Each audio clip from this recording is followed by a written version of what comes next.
ॐ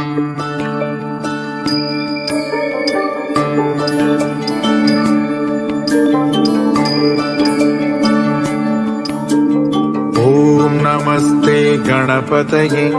त्वमेव प्रत्यक्षं तत्त्वमसि त्वमेव केवलं कर्तासि त्वमेव केवलं धर्तासि त्वमेव केवलं हर्तासि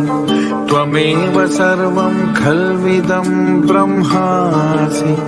त्वं साक्षादात्मासि नित्यं त्रितं वच्मि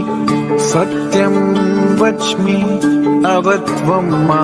अववक्तारम् अवश्रोतारम् अवदातारम् अवधातारम् अवानुचानमवशिष्यम् अवपश्चातात् अवं पुरस्तात् अवोत्तरात्तात् अवदक्षिणात्तात् अवचोर्ध्वात्तात् अवोदरात्तात् सर्वतो मां पाहि पाहि समन्तात् त्वं वाङ्मयस्त्वं चिन्मयः त्वमानन्दमयस्त्वं ब्रह्ममयः त्वं सच्चिदानन्दात्